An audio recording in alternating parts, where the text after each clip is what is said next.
chapter 3 now.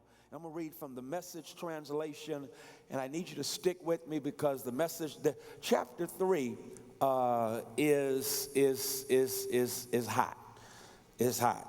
Yeah, Ira, you know it's hot. So this is, if your ears are really, really holy, this is going to be a rough chapter on you, okay? So Bible is real, and sometimes we can't handle realness. One day, her mother-in-law, Naomi, said to Ruth, "My dear daughter, isn't it about time I arranged a good home for you so you can have a happy life? And isn't Boaz our close relative, the one with whose young women you've been working? Maybe it's time to make our move. Tonight is the night of Boaz's barley harvest at the threshing floor. Go take a bath, put on some perfume, get all dressed up, and go down to the threshing floor. But don't let him know you're there until the party is well underway. And he's had plenty of food and Merlot. When you see him slipping off to sleep, watch where he lies down and then go there. Lie at his feet to let him know that you are available to him for marriage. Then he'll wait and see what he says. Then wait and see what he says. He'll tell you what to do." Ruth said, "If you say so, I'll do it just as you've told me." She went down to the threshing floor, put her mother-in-law's plan into action. Boaz had a good time eating, drinking his fill. He felt great. Then he went off to get some sleep, lying down at the end of a stack of barley. Ruth quietly followed. She lay down to signal her availability for marriage. In the middle of the night, the man was suddenly startled and sat up. Surprise! This woman asleep at his feet. He said, "And who are you?" She said, "I am Ruth, your maiden. Take me under your protecting wing. You're my close relative. You know, in the circle of covenant redeemers, you have the right to marry me." He said, "God bless you, my dear daughter. What a splendid expression of love. And when you could have had your pick of any of the hunks around here. And now, my dear daughter, don't you worry about a thing. I'll do all you could want or ask. Everybody in town knows what a courageous woman you are. A real prize." Better recognize you a prize. "You're right. I'm a close relative to you, but there is one even closer than I am. So stay the rest of the night. In the morning, if he wants to exercise his customary rights and responsibilities as the closest covenant redeemer, he'll have his chance. But if he ain't interested, as God lives, I'll do it." Go back to sleep till the morning. Ruth slept at his feet until dawn, but she got up while it was still dark and wouldn't be recognized. And Boaz said to himself, "No one must know that Ruth came to the threshing floor."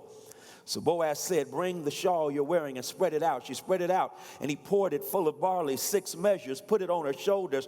Then she went back to town. When she came to her mother-in-law, Naomi asked, "And how did it go? How did things go, my dear daughter?" Ruth told her everything that the man had done for her, adding, "And he gave me all this barley besides 6 quarts. He told me, you can't go back home empty-handed to your mother-in-law." Naomi said, "Sit back and relax, my dear daughter, until we find out how things turn out. That man ain't gonna fool around. Mark my words. He's gonna get everything wrapped up today." You may be seated in God's presence. I want to put a tag on this text, and for a few moments with your prayers, I want to talk about 3 can play that game. 3 can play that game. Has a relationship ever left you burned and the scars still hurt? It's possible to invest in a relationship that bankrupts you. Toxic relationships will poison you and then make you contagious. Still not coming through. Yes, you can be infected by your ex and then poison whoever's next. I'm still not coming through. James was so proud of his beautiful daughter, Robin, Robin had been accepted at Tuskegee University, enrolled, and the first semester had gone so well that James decided to buy her a brand new television. He had the television shipped to her there at Tuskegee, and she, with excited expectation, received the package. It was a box that had been well wrapped. And yet when she pulled the wrapping off the box and beheld the picture of the television that was contained inside of the box, that in a real sense made her want even more to get to the contents in the box. She opened up the box that was beautiful, the box that had a vision on the outside of what she was looking forward to on the inside. And when she opened up the box and pulled the television out, much to her shock and dismay, the television had been broken. Watch it. It had been mishandled in the process of getting where it was from where it had been. And because it had fallen into the wrong hands, the television was broken on the inside. When she pulled the television out, the jagged piece that had been broken, it cut her. The jagged piece cut her. I'm getting a metaphor I'm trying to share with you, because the metaphor is on the box on the outside, it looked good, but what was on the inside was broken because of the wrong hands it had been in. And because it had been mishandled in the wrong hands, by the time it reached its recipient, it was so broken that it cut the new person that it was supposed to be living with. I'm still not coming through. I'll give it to you like this. Here is a television that has been sent by her father as a gift. The television, watch this, comes in a box that looks good on the outside, but it betrays brokenness on the inside. The brokenness on the inside has everything to do with the hands that have mishandled it prior. And because it was mishandled by hands prior to arriving at its destination, it is broken on the inside, and in the process of being opened, guess what happens? It cuts the next person it is supposed to be living with. I'll park here parenthetically because the metaphors are abounding. The metaphors let all of us know that some of us have been in relationships where we too have been mishandled. And because we have been mishandled, it has left us, here it is, broken on the inside. And when you're broken on the inside, the next person you come in contact with, they end up getting cut by what you have on the inside that is a product of being mishandled by those who were with you in the past already. I'm in somebody's Kool-Aid. I just called out your flavor, because if you're honest with yourself, you keep cutting people that you're dealing with right now, and the cut has everything to do with something inside of you that has been broken because you've been mishandled in the past. I'm not done, because y'all didn't get that when I read this about a young lady by the name of Savannah. Savannah loves playing basketball, and Savannah was going on a date later on that evening, but her ex, who she used to play basketball with, said, let's play a game of one-on-one. And that's what they did during lunchtime. And during that one-on-one game with her ex, check out what happened. Her ex fouled her. It was a hard foul, and she came down wrong. And when she came down wrong, she broke her ankle in the process. Watch it. She was fouled by her ex during a game they were playing. And that night she could not go on her date. Why? Because she was playing a game with her ex, and her ex fouled her, and she ended up broken. Preach, Freddy. I'm about to do that, because some of y'all, if you're honest with yourself, you've been playing so many games with your ex, it has left you fouled in the process. And because you got fouled, it has left you broken. And now it's hard to enjoy what is next because you got fouled and broken by your ex. Preach, Freddy Haynes, I'm doing the best I can. And my sisters and brothers, please don't miss this, because these metaphors speak profoundly and powerfully to what can happen in this thing called relationships. Every now and then you can get caught up in somebody's rhythm and they leave you with the blues. Preach, Freddy, I just did. And some of you have been so caught up in someone else's rhythm, they've left you with the blues, and as a consequence, there is brokenness on the inside, just as the television received by Robin. As a consequence, they're like Savannah, are those of you who have been fouled by an ex in a game y'all were playing, and the game has left you broken and unable to move forward because of what happened back then that infects and poisons you even right now. Well, I couldn't wait to jump into our text, because in our text we all agree that Ruth and Naomi, they had quite a past. Both of them had known the pain of brokenness in their past. As a matter of fact, if you check out Naomi really had been through it. The Bible lets us know she and her husband Elimelech, along with their boys Mahlon and Chilion, had moved from Bethlehem to Moab during an economic drought. And the Bible lets us know during the economic recession, they found bread in Moab, and there in Moab, they began to try and build their lives. And while in Moab, Naomi experiences the devastating sorrow of her husband Elimelech dying. Her relationship has died, and now all she has left are her two sons, who end up getting married to Moabite women by the name of Orpah and Ruth. And the book lets us know after 10 years, you know what happened. The Bible says that Orpah and Ruth become widows. Why? Because Naomi has to do what no mother or father ever wants to do, and that is bury their child.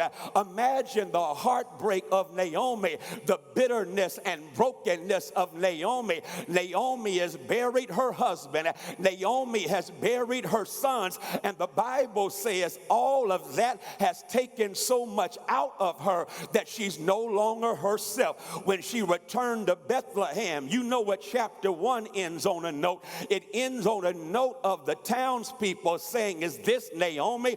which means pleasant. And she says, "Don't you call me that anymore, because God has dealt bitterly with me. So call me Mara, because I'm a bitter and broken woman." Can I park right there? Because don't judge Naomi, because I've discovered if life hurts you enough and you experience enough losses and people dog you and walk out on you and break your heart, it will change you. Anybody honest enough to testify that you've been through enough pain in life that as a consequence, the person you used to be, you're not quite anymore. You're not as trusting as you used to be. You don't believe what folks say to you like you used to believe. Why? Because what you've been through ain't through with you, and it's changed you in the process. But y'all, it's not just Naomi, but check out what Ruth had been through. Ruth had been through a whole lot. I think I've shared with you before that according to the Hebrew, that Ruth was a victim. I said earlier that she had married one of Naomi's sons, but don't miss the language of the Hebrew that is used. The language, according to brilliant Hebrew scholars like Dr. Will Gaffney, remind us that what took place was a rape marriage in that one of Naomi's sons had raped Ruth, and in the process took her, and when he took her, he then married her. Imagine that. She begins a relationship on a note of dysfunction, and it ends up in death, and she ain't got nothing to show for it. I got to go back because y'all missed the explanation. Here it is. She marries Naomi's son, marries him because of what? A rape marriage that she is drafted into. And so now it begins on a note of dysfunction. And note this, she never gives birth to a child. And biblical readers know that the worth of a woman was defined by the man she was married to. to and her ability to give birth to a child. I'll do that one more time. That's old stuff, ain't it? Old stuff where the value of a woman is defined by the man you get or the ability to give birth to a male child. I'm going to do that one more time because that's old stuff, ain't it? Ain't that old and crazy? Ain't it out of date? Is it not something that is back in antiquity where the value of a woman is determined by the man that she connects with and her ability to give birth to a male child? Y'all missing every shout I'm dropping on y'all, because if you are not careful, you will allow old nonsense to invade your new life. And that old nonsense that says your value is determined by the man you're with and your ability to give birth to a child. No, your value is in the fact that when God made you, God patted God's self on God's back and God said, boom, that's good. I'm going to do that one more time. Whatever you look like, I hope you know right now that when God made you, God did not make you with someone. God made you yourself. And when God made you yourself, God said, boom, that's good. Is there anybody in here who wants to go ahead and testify and say, my value is not in who I'm with. My value is not in a child I give birth to, but my value is in the fact I'm a child of God. God made me, and when God made me, God said, that's good. You better preach, Freddy Haynes. I'm trying. But wait, text says that Ruth is a victim of rape marriage, 10 years, no child. Watch her value going down. And then he ups and dies. And so that means she got raped in the marriage, 10 years of nothing, and now I ain't got nothing to show for it. Wow. And I think I'm stopping and hanging out right there because somebody came to church. Have you ever felt like that when you think about some of the stuff you've been in? Some of the people you've dated? And it's like, it didn't even start out right.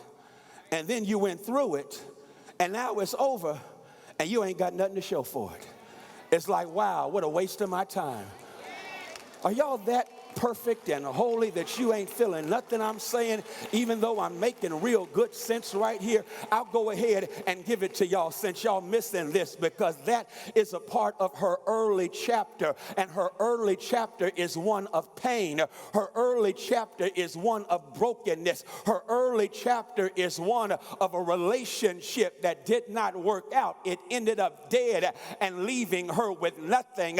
But here is the danger, and that is when your early chapters that have been written and you're trying to move into some new chapters, do you not know it's your old chapters that can bleed into your new chapters? I'm going to do that one more time.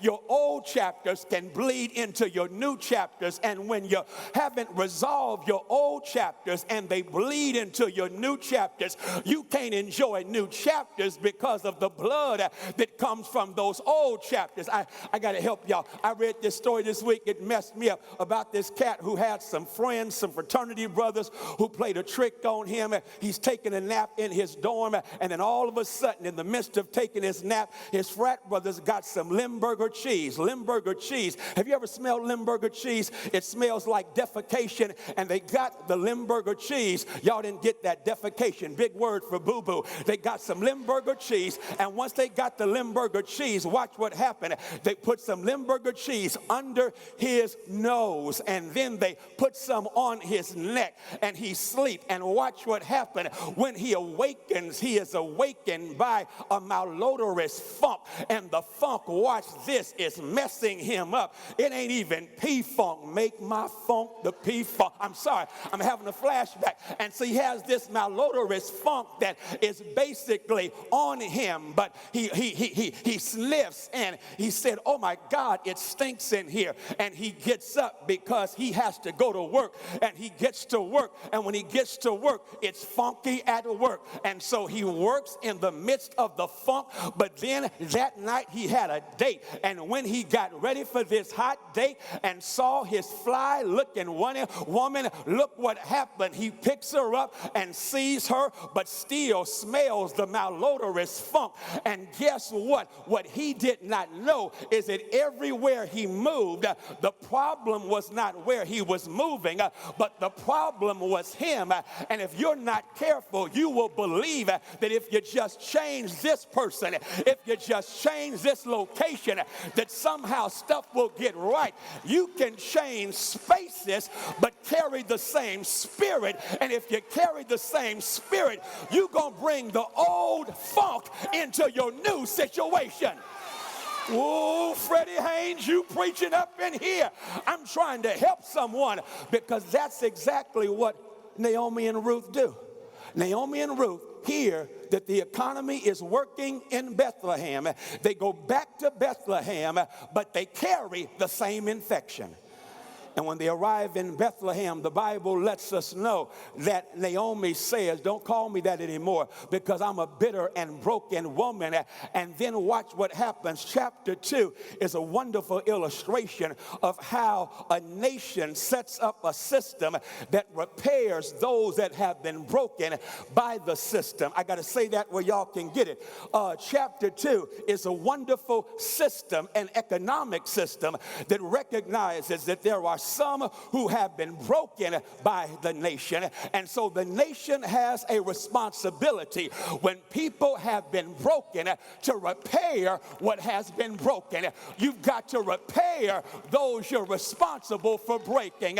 I thought I had some black folk in here, so let me go ahead and help y'all, because there's been conversation this week about reparations, and you've had clowns like Mitch McConnell have the unmitigated gall to say it happened 150 years ago, as he stands on the perch of his privilege and talks about Barack Obama. And don't miss the irony here. Mitch McConnell said that Barack Obama was the sign that black folk have gotten reparations. I am about to cuss, but I'm in church, so please forgive me, because I've got a message I want to get to Mitch McConnell. The irony is, if Barack Obama is your sign of reparations, and it ain't, understand this: you were the one, Mitch McConnell, that upon Barack becoming elected as the president of the United States, you made up your mind that your number one priority was not to fix the economy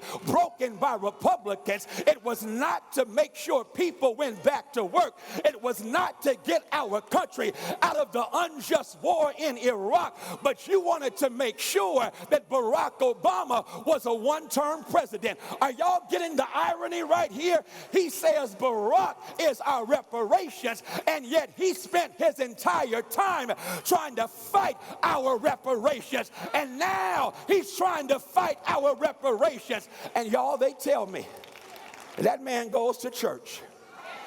Can you believe it? If he goes to church, I hope his pastor preaches Luke 19, because the Bible says Zacchaeus, a rich man who had built his wealth on the backs of exploiting poor people. Zacchaeus, the Bible says, met Jesus, and Jesus said after meeting Zacchaeus, or Zacchaeus said after meeting Jesus, now that I know Jesus, I'm gonna have to do this thing right. Anybody I've defrauded, I'm gonna pay them back double. Anybody I've done wrong, I'm going to pay them back. I'm going to repair what I have broken. And y'all, the moral question facing this country is, do you have the moral imagination and the political courage to finally rise up and recognize that for 400 years you have ensured that black folk have not lived one day in this nation without being oppressed in one way or another?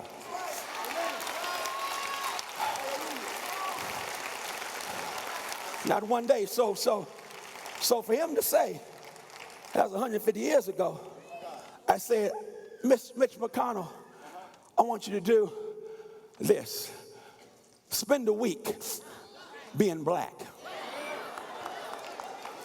You wouldn't last 1 hour dealing with what we deal with on a day-to-day basis in these disunited states of America.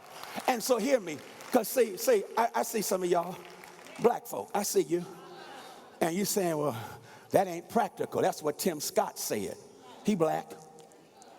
Well, he looked like he you know. Skin folk ain't kin folk. Color ain't kind. So Tim Scott said it's impractical. It's impractical. Let me see if I can help him and help each and every one of us, because I'm not just talking about all of us getting a check. It's got to go deeper than that, because what has been done to us goes deeper than just paper. What has been done to us has been psychological, it's been emotional, it's been spiritual, it's been physical, it's been holistic. And so reparations have to be holistic. If the reparations ain't holistic, and matter of fact, if America was really smart economically, they'd write all of y'all a check. You know why? Because that would jumpstart the economy. Because the moment they wrote us a check, unless our minds have been changed, we would make Hennessy rich, we would make Gucci rich, we would make Louis Vuitton rich, we'd make everybody rich but us. Because the brokenness is more than just something that money will fix. Preach, Freddy Haynes, you know I am. And so they got this system, and the system is amazing, because the system, here it is, the system says when folk are poor, make sure they can glean from the fields of those who are rich, because it all comes from God. And when you live with the mentality of abundance and not impoverishment, you recognize that God has made enough for all of us. And so Ruth does the gleaning, and Naomi is just home bitter and broken. Rita Weems has a marvelous line. She says, the first commandment of friendship is, even when your sister friend does not have the disposition or is in position to reciprocate your friendship, you are a friend anyhow. Ugh, that's some deep stuff right there. Because if the only folk you are friends with are those who are good to you and for you, it just means you're a user and not a friend. And there's a difference between being a friend and being a user. Preach, Freddie, I'm doing the best. Watch this, watch this. And so chapter 2 comes to a conclusion, and then we come to chapter 3. And I got to walk through it gingerly, because it's going to mess you up if I go Hebrew on you. So I'm going to go through it real gingerly, because I know you bring your G-rated ears to church. You bring G-rated ears to church while you live your X-rated life. So I'm boom! So let me, don't be mad at me, okay? Don't be mad at me. I'm just telling it like it is, and the truth will set you free. And so watch this. The text says this, and it's really good. No, let me give you my thesis. This is my thesis. This thesis is fly. So tweet it if you don't shout. The thesis is that when you've been wounded by the past, in the dirt of your wounds are seeds of love, waiting to use the dirt to blossom if you allow the right people to add water.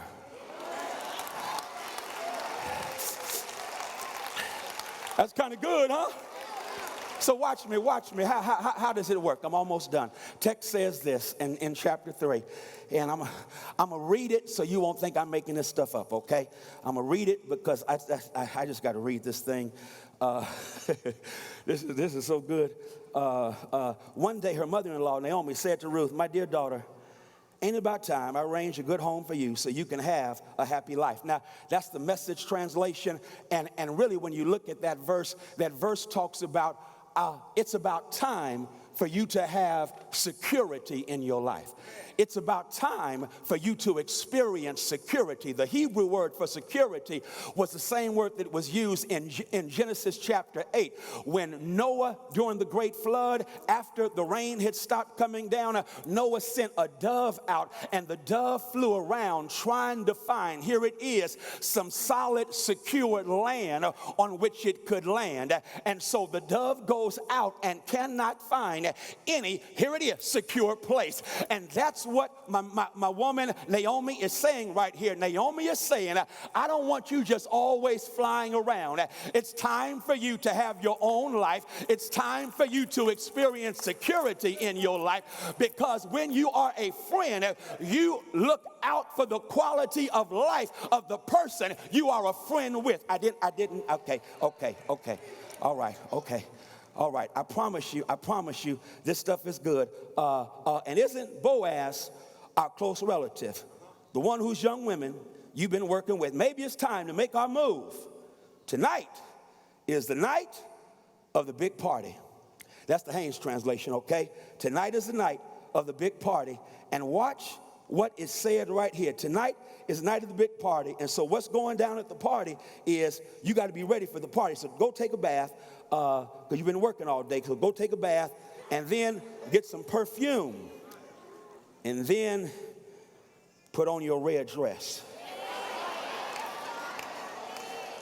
And your high heels. I'm sorry, that's not there. I'm sorry. That is not there. I'm so sorry. Please forgive me, okay? I be having these flashbacks in the pulpit that I shouldn't have right now. So here it is. What text is saying is that friends, watch this, friends with, oh my God, best intentions help you to move on from your worst situations, okay? I don't like his team, but I like Drake, and Drake says, I live for the nights that I can't remember with the people I won't forget. Ooh. Live for the nights I can't remember with the people that I won't forget. And friends with the best intentions help you to move on from your worst situations. And I want to just ask you a question right now. If you look at people in your circle and don't feel loved and lifted, your circle ain't a circle, it's a cage. You don't have partners, you have a prison. You ain't got a crew, you got chains. Because real friends, I'm preaching, that you surround yourself with are going to lift you higher, because they know when they lift you, they get uplifted in the process. And I'm trying to say that Naomi has been with Ruth through all the ups and downs, the hell and the heartbreak. And Naomi says, I've been through a lot of stuff with you, but the good news is I ain't done, and I believe that your best days are in front of you. And as a consequence, I want you to hook up with Boaz. Now, here is where I'm going to mess y'all up, because Naomi ain't jealous of what Ruth can still have.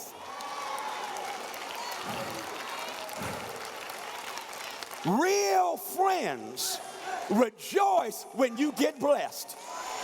Real friends ain't got no problem when God opens up a door for you, even if they're still behind shut doors. Why? Because I've discovered that when God blesses you, God, watch this, puts your name on the blessing package. And when God puts your name on the blessing package, it means you can't have it, you can't have it, you can't have it, because it's for you. But guess what? If God's package has arrived for you, I know mine is still in the mail, and that means mine is on the way. So when you open your package, I'm going to shout for your package. I'm going to rejoice for your package. I'm going to rejoice for your blessing, because I know God is still in the blessing business. Oh, hallelujah. Oh, thank you, Jesus. I'm so glad that God still blesses us. And God says, I'm going to put good friends in your life with good intentions who will see you through your worst situations. And so I'm going to keep reading because this is just something I got to read, because I cannot just go off like I do. So take a bath, put on some perfume, red dress, red bottoms, and then go to the threshing floor. Go to his job. Go to his job, because they're having a big social there tonight. But don't let him know that you're there until the party is well underway. And he's had plenty of food and Merlot. And when you see him,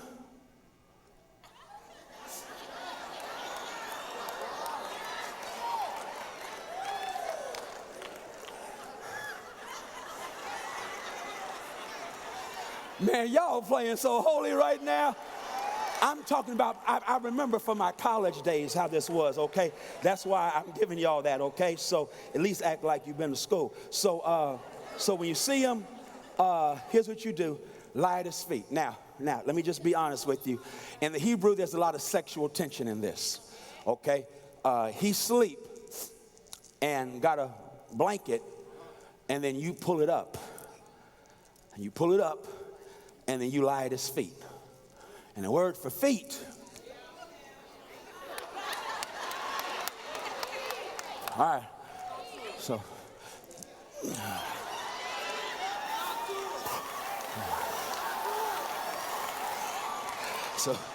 you lie.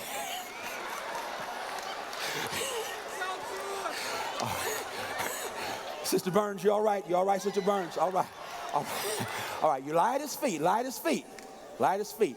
And while you're lying at his feet, he's going to stir. He's going to stir because you're lying at his feet. And again, a lot of innuendos going on in here, okay? And so he's lying at his feet, she's lying at his feet, and then the next thing you know, Boaz wakes up. Who that? He's from New Orleans.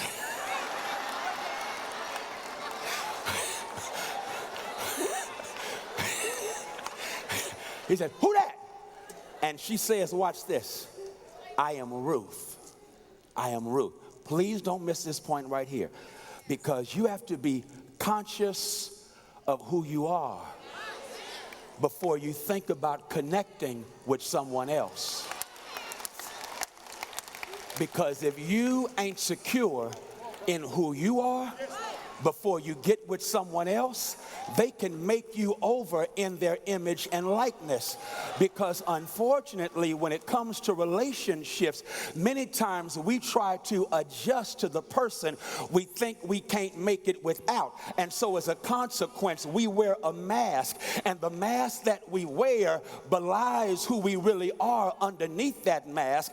And so we begin to act like we think they want us to act, and we act like that because according to Chris Rock, when you first are dating people, you're not dating them, you're dating their representative. And so while you're dating their representative, the representative has a mask because they're not secure in who they are. But here's the deal: if they get with you because of who you ain't, they ain't gonna like when you show up for who you really are. And so the best thing to do is to be so secure in who you are, you ain't gotta act like something that you ain't, because Hambone said, be who you is and not who you ain't, because if you ain't who you is, then you is who you ain't. And you will walk around being who you ain't in the context of a relationship, and your ain'tness will overrule your amness. And when your ain'tness overrules your amness, you don't even know who you are, because they made you into something that you're not,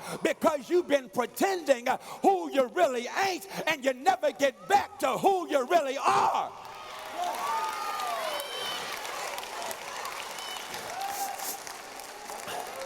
Okay, let me do this because, yeah, I'm going to do this. I got to do this. I'm sorry. Let me do this.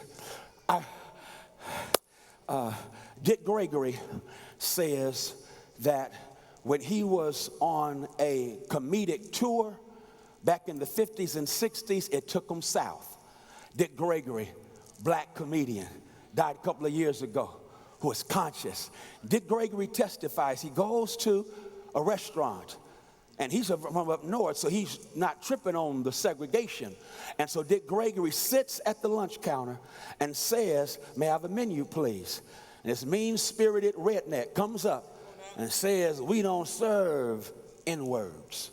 And he said, "Good, I wasn't going to order any. Now give me some fried chicken."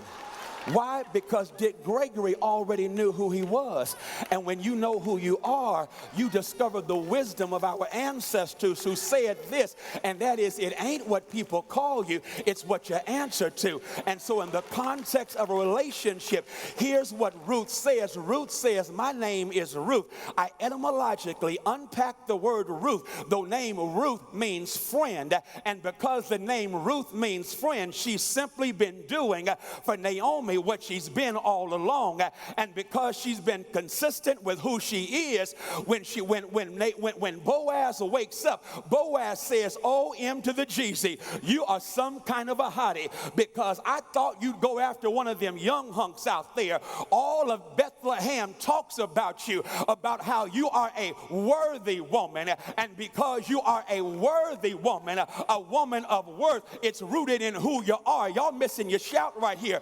Don't forget, she's from Moab. She ain't even from Bethlehem.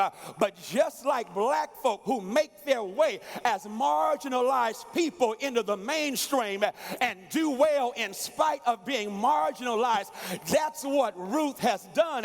And all of the town is talking about how awesome she is, how strong she is, how worthy she is. And now Boaz says, "You stay right here, because I don't want you getting up and going out in the dangerous night, but I'm gonna wake you up before sunlight comes up, because I don't want any of these other people in town to see that you've been with me, because a real man will protect the reputation of his woman. A real man doesn't want to put you out like that. A real man won't put you out there." And the Bible lets us know, and this is my last point. I'm going to say it slow because it's fire. And that is this: when you know you're extraordinary, don't you love anyone who treats you like you're ordinary.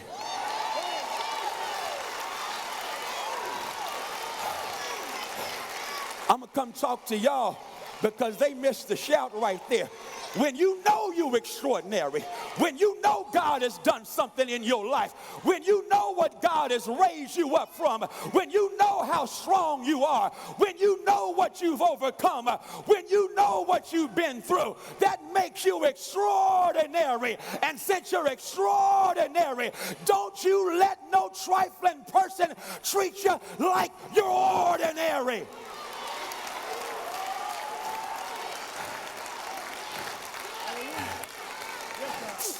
So one of my best friends in life I've ever had was the late great Dr. Manuel Scott Sr. And so let me just be real. So like, you know, I was pastoring like 5 years before I got married, and so that meant 5 years I was single. Imagine 5 years being single in a black church. Oh God, oh Jesus. And I had folk join in church. They were just joining. And then I discovered they weren't even joining church. They were joining Freddy. And I'm not bragging. I get how this thing. So anyway, you know, so Dr. Scott, who pastored St. John, Dr. Scott became concerned about some of my taste. He became, oh Jesus. Have you ever flashed back to some stuff that you used to be in? And it's like, what the hell? So here's what Doc said. Doc took me out to eat. Doc took me out. We were at a National Baptist Convention meeting in Miami. And so Doc said, Doc found a 5-star restaurant and took me to the 5-star restaurant. And here's what happened. We pulled up to the 5-star restaurant. We get out of the car, And of course, we are suited and booted. It's a 5-star restaurant. And we put a 5-star restaurant, and there's, as God would have it, there were some people in front of us. I won't even tell you what they looked like. They were in front of us, and they had on flip-flops and cutoffs, standing in line with this 5-star restaurant. And so here's what happened. The concierge, told you it's 5-star, comes out, and the concierge says, listen, we have a dress code at this restaurant. We're 5-star. We have a dress code. So we'd be happy to have you, but not like this. So if you want to come in here, you're going to have to go change, because we have a dress code because of who we are. Okay. We have a dress code because of who we are. So you can't step off in here looking like that, because we have a dress code. And because of our dress code, you either have to change or leave. And Doc looked at me and said, you're a restaurant. Are you going to be McDonald's, or are you going to be 5-star? Because if you're 5-star, that means whoever you get with, in order for them to get inside, they got to have a code. You got to have a code. And the code that you give them, if they don't live up to it, either they change or they don't get in. And I'm just trying to let somebody know right now, quit acting like you McDonald's, where everybody just drives through and gets their order and carries on. You better make up your mind. I'm 5-star. And since I'm 5-star, you're going to have to live up to my code.